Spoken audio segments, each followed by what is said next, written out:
ایک مقصد میں اللہ کو پکارا تھا، پکاریں گے اسی کے سامنے سر کو جھکایا تھا، جھکائیں گے۔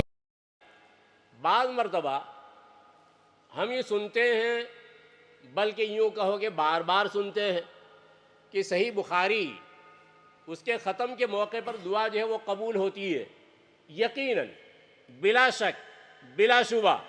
اور اگر دیکھا جائے جب سے یہ بخاری شریف وجود میں آئی ہے، اس کو مدون کیا گیا اس وقت سے آج کے وقت تک، تو اس میں 90% جو ہے وہ دعائیں قبول ہوئی ہے۔ 90%، 100% نہیں۔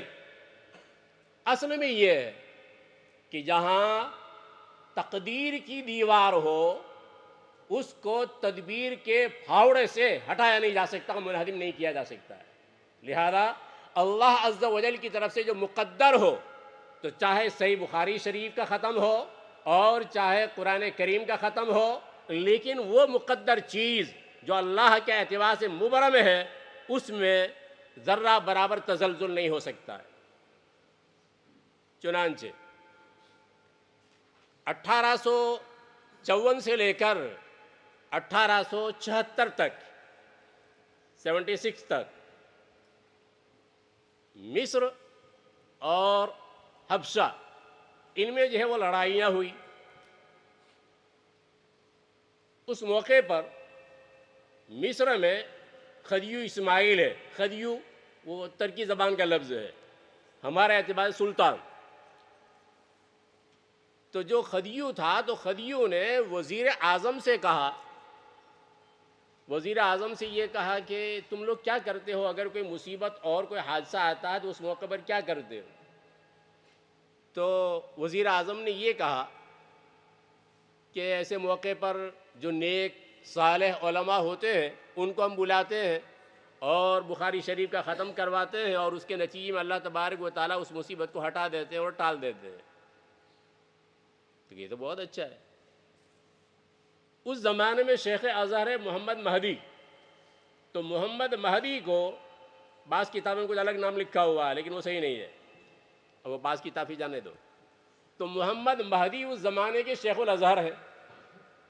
شیخ الازہر ان کے پاس پہنچے اور وہاں جا کر یہ کہا کہ یہ حبشی وہ اٹیک کر رہے ہیں مصر کے اوپر اور ایجپٹ کے اوپر، اور بظاہر ہمارا جو لشکر ہے وہ پسپا ہو رہا ہے اور ہزیمت سے دوچار ہو رہا ہے، تو آپ صحیح بخاری کا ختم کروائیے۔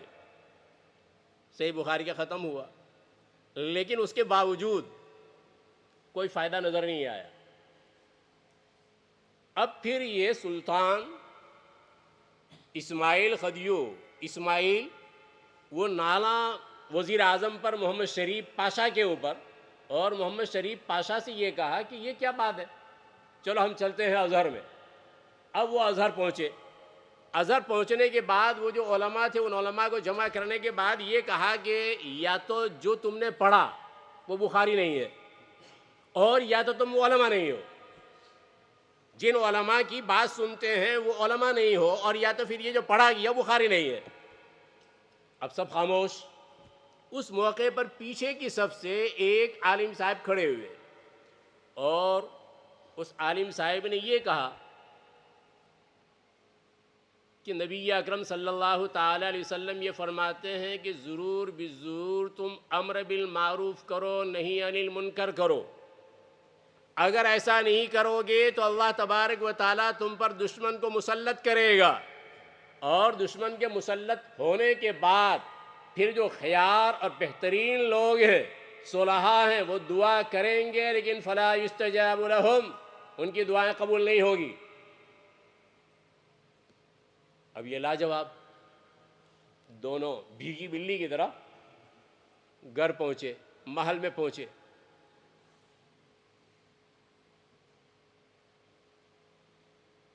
دوسرے علماء جو ہے ملامت کرنے لگے اس عالم صاحب کو کہ بھائی کیا کر رہے ہو تم، یہ تم نے کیا کیا؟ وہ ناراض ہو کر اور خفا ہو کر چلے گئے ہیں، پتہ نہیں کیا کریں گے کیا نہیں۔ خیر تھوڑی دیر کے بعد قاصد آیا، اور قاصد کیا وہی آیا شریف، تو شریف پاشا جو ہے وہ آیا اور محمد شریف پاشا نے یہ کہا کہ چلو ہمارے ساتھ. اب وداعی ملاقات ہو رہی ہے. وہ عالم صاحب سمجھے اور ادھر جو علماء تھے وہ بھی سمجھے کہ اب اس کے بعد یہ زندہ واپس آنے والے نہیں ہیں. تو آخری ملاقات مصافحہ معانقہ ہوا اور پھر آپس میں یہ باتیں کرنے لگے کہ خواہ مخواہ اپنے پاؤں پر کلاڑی ماری ہے انہوں نے. خیر ہو گئے. تو وہاں جو ملاقاتی کمرہ تھا تو ملاقاتی کمرے میں سلطان اسماعیل پاشا جو ہے وہ بیٹھا ہوا تھا. اس کے بعد کہا کہ اچھا تم نے کیا کہا تھا اس دن, وہ اس بات کو دہراؤ.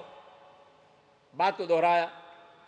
پھر اس کے بعد کہا کہ کون سی ایسی چیز ہے کہ جو ہم نے غلط کی. تو کہا کیا مصر میں زناکاری عام نہیں ہے؟ کیا شراب جو ہے وہ حلال نہیں ٹھہرا دی گئی ہے؟ شراب جو ہے وہ سرے بازار فروخت ہو رہی ہے اور بیچی جا رہی ہے. کیا یہ نہیں ہو رہا؟ کیا یہ نہیں ہو رہا؟ اب اس کے بعد انہوں نے کہا ماذا ذنب البخاری, بخاری کا کیا گناہ ہے؟ بخاری کا کیا گناہ؟